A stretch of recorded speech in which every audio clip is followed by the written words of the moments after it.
এতক্ষণ ঢাকাবাসীর কবর হয়ে যাওয়ার কথা ছিল। আল্লাহ রাব্বুল আলামিন আমাদেরকে এখন পর্যন্ত তার কোন অনুগ্রহে, কোন বিশেষ দয়ায়, কোন কৃপায় আমাদেরকে বাঁচিয়ে রেখেছেন, আমরা জীবনের সকল হিসাব দিয়েও এটা মিলাতে পারবো না। যে অবস্থা পার করলাম, আপনারা কে কোথায় ছিলেন, কি হালতে ছিলেন জানি না। আমরা জুমার প্রস্তুতিতে ছিলাম, গোসল করার জন্য হাতের লুঙ্গি নেওয়ার জন্য গিয়েছি। ঠিক সেই সময়টুকুতে যে দৃশ্যের অবতারণা হলো, যে ফিল করলাম, যে হৃদয়ের মধ্যে কম্পন, শরীরের মধ্যে ভীতি, এটা আমি আমার লাইফে কখনো অনুভব করি নাই। আপনাদেরটা আমি বলতে পারবো না। এই হালতটা কয় সেকেন্ড, 6 সেকেন্ড, 7 সেকেন্ড, 10 সেকেন্ড, এর মধ্যে একটা ছিল কঠিন, বাকি সময়টুকু র্যান্ডম। এই 7 সেকেন্ডে কি হয়ে যেতে পারত, এটা কেউ কল্পনায় নিতে পারে নাই। এর থেকে কম সেকেন্ডে দুনিয়ায় কি হয়েছে সেইটা নজির আমাদের সামনে আসে। মানুষজন লাফ দিয়ে নেমে 10 তলা 12 তলার থেকে নিচে নামছে। আমি জানলায় দাঁড়ায় দেখছি আর কাঁদছিলাম যে যেই মানুষ নিচে নামতেছে, এত দূর পর্যন্ত নামার তো সময় আসার কথা না। আর নামার পরেও যে বিল্ডিং আর যে পাশাপাশি আমাদের অবস্থান, একটা যদি 15 তলা বিল্ডিং, প্রত্যেকটা তালার পরিমাপ যদি হয় 10 ফিট, তাহলে এই যে 150 ফিট, এইটা যখন ছিটকায় পড়বে তখন কত দূর পর্যন্ত যেতে পারে। রাস্তার মানুষ তো আরও আগে শেষ হয়ে যাবে। রব্বুল আলামিন তার দয়া। আসলে আমরা কেমনে আল্লাহর কৃতজ্ঞতা আদায় করলে এই শুকরিয়া হবে, এটা আসলে আমাদের বিবেকের মধ্যে ধরার কথা নয়। কথা ঠিক কিনা ভাই? আল্লাহ রাব্বুল আলামিন যে পরিবেশ, যে পরিস্থিতি আমাদেরকে দিলেন, একটু সাবধানে যারা রাস্তায় নেমে গেলাম, যারা আতঙ্কগ্রস্ত হলাম, যারা ফেসবুক স্ট্যাটাস দিলাম, যারা বাপ মা সন্তানের খবর নিল, বিদেশে থেকে দেশের অবস্থাকে জানার জন্য ব্যাকুল হয়ে গেল, সবাই নিজের বিল্ডিংয়ের দিকে তাকায় দেখতেছে বিল্ডিং ক্র্যাক হয়ে গেল কিনা। তাদের জন্য যদি জিজ্ঞাসা করা হয়, আজকেই যদি আমার জীবনের এই সময়টুকু শেষ সময় হতো, তাহলে আমার লাস্ট সালাত হতো ফজর, আমি কি আল্লাহর জন্য সেই সালাতে উপস্থিত হওয়ার হাজিরা নিয়ে আসতে পারতাম, নাকি আমার সেই উপস্থিতি নাই? আমার যে তওবার হালত নিয়ে আল্লাহর সামনে আসার কথা, ওই তওবার হালত নিয়ে উপস্থিত হতাম? আমার যে ফাঁকি মুক্তি, জনগণকে ঠকানো, বান্দার হক নষ্ট করা, এই গুনাহ মুক্তি নিয়ে আল্লাহর সামনে হাজির হতাম, নাকি আমার আল্লাহর সামনে হাজির হওয়ার হালত কি হতো? এইটা ভাবার জন্য আল্লাহ রাব্বুল আমিন আমাদেরকে আরেকটা সুযোগ মনে হয় দিলেন। মাটির ঘর, 1 তলা 2 তলা ঘর, আফগানিস্তানের মতো জায়গাতে ভূমিকম্প হয়েছে কাছাকাছি মাত্রার, ধ্বংস হয়ে শেষ হয়ে গেছে। ওদের কোনো 5 তলা 7 তলা বিল্ডিংই নাই, মাটির নিচে ডেবে চলে গেছে। হাজার হাজার মানুষকে খুঁজেই পাওয়া যায়নি, কবরও দেওয়া লাগে নাই। আর আমাদেরটা কি হতো ভাই? একটু ভাবেন না, কি হতো ভাই? একটু ভাবেন ভাই, একটু ভাবেন। এই ভাবনাটাই আল্লাহ বলতেছেন বান্দা যেন একটু ভাবে। এই ভাবনার জন্য আল্লাহ রাব্বুল আলামিন আমাদেরকে মনে হয় আরেকটা সুযোগ দিলেন। কি দয়া, কি যে আল্লাহর নিয়ামত, এটা আমি বের করতে পারি নাই ভাই। আপনি ভাইবে দেখেন তো ভাই, কি হয়, কেন আল্লাহ রাব্বুল আলামিন আমাদেরকে এত সুযোগ দিচ্ছেন? আল্লাহ কুরআনুল কারীমের মধ্যে বলেছেন, সূরা মুলক,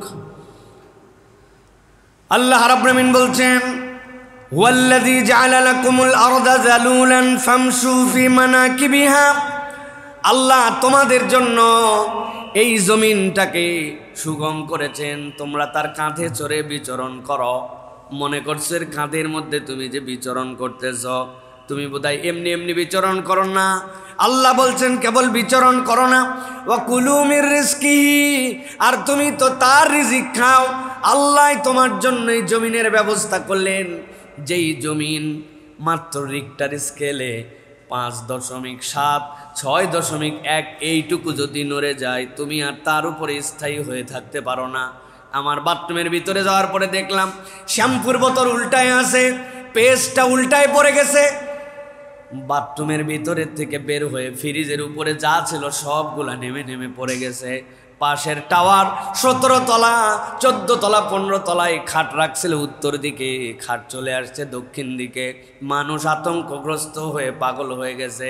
আল্লাহ বলছেন আমি তোমার জন্য এইটাকে সমতল করলাম আর তোমাকে এখান থেকে রিজিক আহরণ করার জন্য ব্যবস্থা করলাম। বান্দা ভেবো না আমি আসি তো আসি, আমারে আর বোধহয় কেউ ফেরত নিয়ে আসতে পারবে না।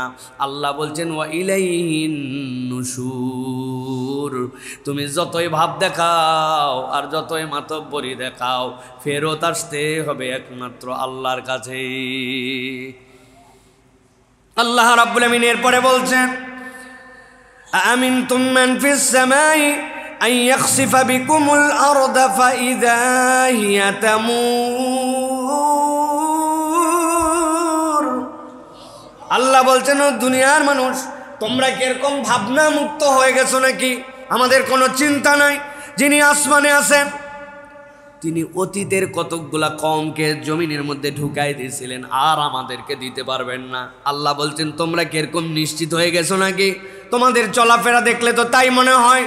তোমরা হারুন কামানের গল্প শোনো, তোমরা ওই আল্লাহদ্রোহী ফেরাউনের গল্প শোনো, তোমরা কারুনের গল্প শোনো, কিন্তু তোমাদের হৃদয়ের মধ্যে ধারণা হয়েছে এই গল্পের জাতিকে আল্লাহ বোধহয় ভূমিতে ঢুকায় দিয়েছেন, আল্লাহ বোধহয় আমারে ঢুকাতে পারেন না। আল্লাহ বলতেছেন বান্দা ভালো করে বুঝে থাক, বুঝে থাক। ওই বান্দার জন্য আমি রব্বুল আমিন বললাম আল্লাহ তাদেরকে ভূমিতে কেবল বিদীর্ণ করেই দিবেন না। আল্লাহ বলতেছেন এমনভাবে এইটা বিদীর্ণ হবে ফাইদা হিয়া তামুর, এটা কাঁপতে কাঁপতে কাঁপতে কাঁপতে শেষ হয়ে যাবে। যেই আল্লাহ একটা চুল পরিমাণ কাঁপায় দিয়া বান্দার জিন্দেগির সাজানো গুছানো সব ধ্বংস করে দিতে পারেন, ওই আল্লাহর প্রতি বান্দার যেন দায়িত্ব নাই, বান্দা যেন ওই আল্লাহকে ভুলে গেছে, ঠিক না? আমি আমার সন্তানকে ডেকে তুললাম, বাবা উঠ উঠ, বড় ভূমিকম্প হচ্ছে, উঠ বাবা।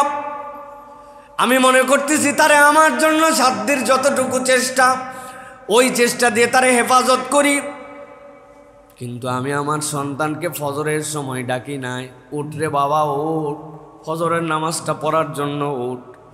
একবার একটু ভেবে দেখেন এই ভোর যদি আজকের শেষ ভোর হতো তাইলে আল্লাহর সামনে কেমনে হাজির হইতাম।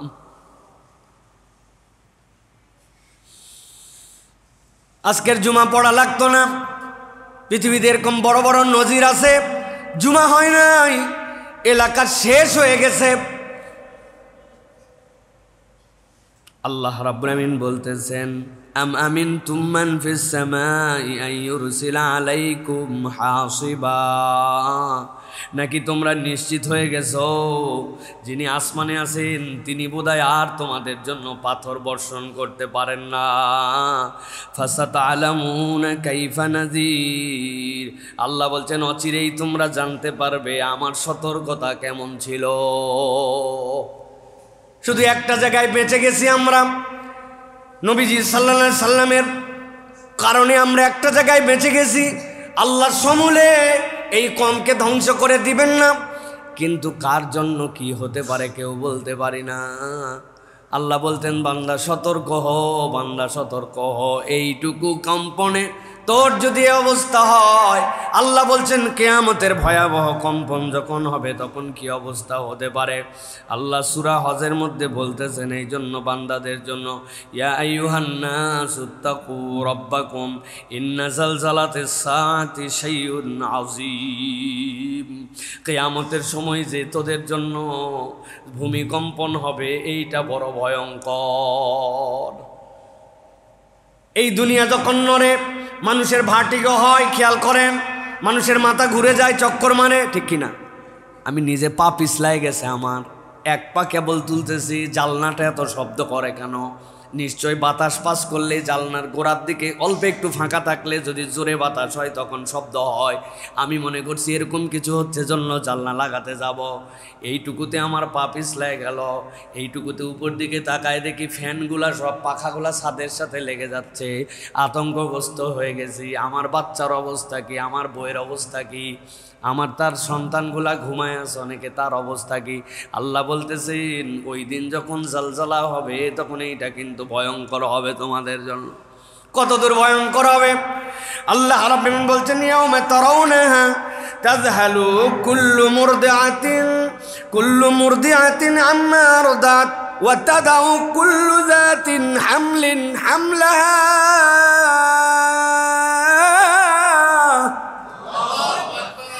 আল্লাহ বলছেন মায়ের পেটের সন্তানটা কেবল গর্ভবতী হয়েছে, 9 মাস পরে সে গর্ভ নিয়ে আসবে দুনিয়ার বুকে।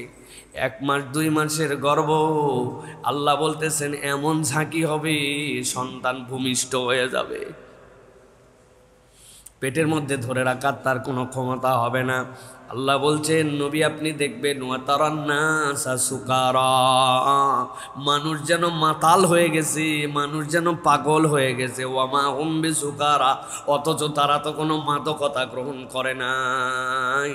আমি নিচে তাকায় দেখছি যেই মহিলা কোনোদিন বেপর্দা হয় না, যেই মহিলা বাহিরে বের হওয়ার সময় বোরকা ছাড়া বের হয় না, ওই মহিলা বড় চাদর মাথার উপরে দিয়া যেন তাকে কেউ দেখতে না পায়, আতঙ্কে চিল্লাতে চিল্লাতে নিচে নেমে দাঁড়ায় গেছে। ওই মহিলাকে জোর করে বললেও জীবনে মাথার উপরে বিছনার চাদর দিয়ে নামবে না, অথচ আমার চোখের সামনে আজকে আমি নামতে দেখছি।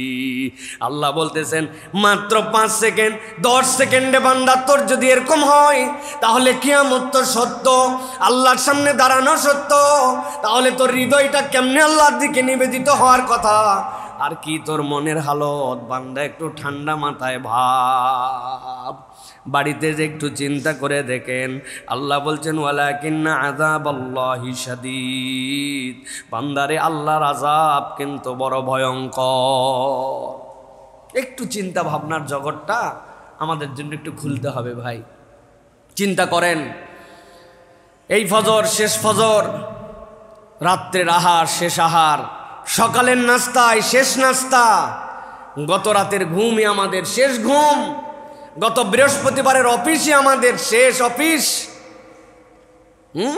গতকালকের এশাই আমার শেষ এশা, আজকের ফজরই আমার শেষ ফজর। সেই ফজরেও আমি আসি নাই, হাই আল্লাহ সালাহ বলে আমাকে ডাক দিছে।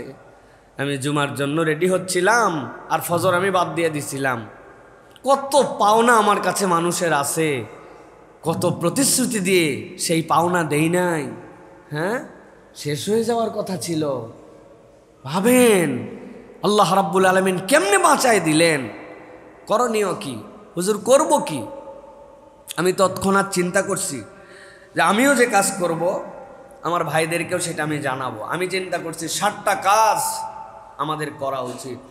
1 নম্বর, আল্লাহ সুযোগ দিছ, তোমার জন্য তওবা করে আমি ফেরত আসতেছি। আল্লাহ আল্লাহ তুমি আমার আরেকটা চান্স দিছ। আল্লাহ আমি তো আশহাদু আল্লা ইলাহা ইল্লাল্লাহর উপরে মরছি কিনা সেটাও তো আমার সুযোগ ছিল না, কারণ ওই সময় তো আমি চিৎকার দিচ্ছি হায় হায় কি হলো কি হলো। ওই সময় যে আশহাদু আল্লা ইলাহা ইল্লাল্লাহ পড়তে হবে, এটা অনেক ইমানদার যদি বলিষ্ঠ ইমান না থাকে হবে না। আমি তো আজান দিচ্ছিলাম ওই সময়, আল্লাহ আমি তো বুঝছি শেষ হয়ে যাব। আল্লাহ আল্লাহু আকবার বলতে বলতে আশহাদু আল্লা ইলাহা ইল্লাল্লাহ বলতে যেন আমার জীবনটা শেষ হয় আল্লাহ, এই জন্য আমি আজান দিচ্ছিলাম।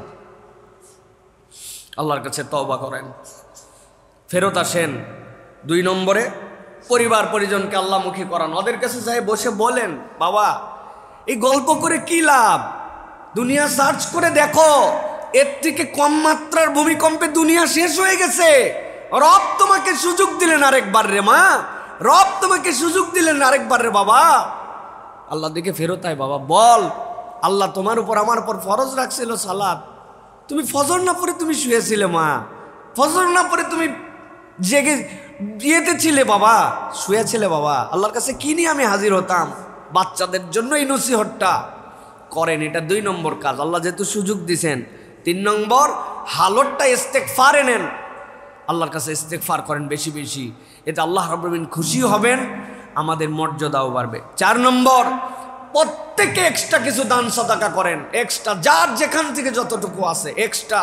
আল্লাহ, you give me another opportunity, তুমি আমাকে আরেকটা সুযোগ দান করছো আল্লাহ, এই জন্য আমি তোমার জন্য সাদাকা করলাম। দিয়ে দেন 1000, 2000, 5000, 10,000, 1 লাখ, 2 লাখ, 1 কোটি দিয়ে দেন। এটা কি হতো, কি হতো? ব্যাংক কে দেখতে যেত? ব্যাংকের ব্যালেন্স আপনার কে দেখতে যেত? এটা একটা মৃত্যু পুরি হয়ে যেত। ওই ব্যাংক দেখার মতো সময় থাকতো না, দাপট দেখার মতো সময় থাকতো না। আল্লাহর জন্য সাদাকা, রাজি আছেন? 5 নম্বর, আল্লাহর কৃতজ্ঞতা আদায় করেন। আল্লাহর কৃতজ্ঞতা আদায় করেন, আল্লাহ রাব্বুল আলামিনের জন্য হাম করেন, টার্গেট করেন, আল্লাহ আজকে দিনে অন্তত পক্ষে 1000 বার আমি আলহামদুলিল্লাহ পড়বো, আল্লাহ 1000 বার মিনিমাম। আল্লাহ দিল থেকে ভেবে ভেবে, আল্লাহ কি হতে পারত, তুমি আমারে কি হেফাজত করলে। 6 নম্বরে, আগামীকালকে সুযোগ থাকলে একটা নফল সিয়াম রেখে দেন। আল্লাহ তোমার জন্য আমি একটু রোজা রেখে দিলাম, আল্লাহ তুমি আমাকে আরেকটা সুযোগ দিছো। আল্লাহ, প্রত্যেকটা ভূমিকম্পের পরে আফটার শক আছে। পৃথিবীর ইতিহাসে যত বড় বড় ডেঞ্জারাস বিপর্যয় হয়েছে, মূলের থেকে আফটার শক, সেটা কিন্তু ভয়ঙ্কর। আল্লাহ সেটার থেকে আমাদেরকে তুমি হেফাজত করো। পাপ, গুনাহ, চোখের গুনাহ, গান বাজনা, সিনেমা, হারাম দেখা বাদ দিয়ে দেন। যে আল্লাহ তুমি আমাকে একটা সুযোগ দিছো, আল্লাহ এর কৃতজ্ঞতায় আমি এগুলা বাদ দিলাম। একটা নফল সিয়াম, আর যদি পারেন 2-4 রাকাত একটু আল্লাহর কাছে শুকরিয়া সিজদা দেওয়ার নিয়তে 2-4 রাকাত সালাত আদায় করেন। আমি 7টা দিকে জাতির প্রতি দৃষ্টি আকর্ষণ করব। 1 নম্বর তওবা, পরিবার পরিজনকে আল্লাহমুখী করা। 3 নম্বর ইস্তেগফার। 4 নম্বর কিছু এক্সট্রা সাদাকা। 5 নম্বর আল্লাহর কৃতজ্ঞতা আদায় কিভাবে করবেন এটা আপনি জানেন। উমুককে মাফ করে দিতে হবে, দিয়ে দেন। উমুকের ঋণ ছিল, যাহ তোরে মাফ করে দিলাম।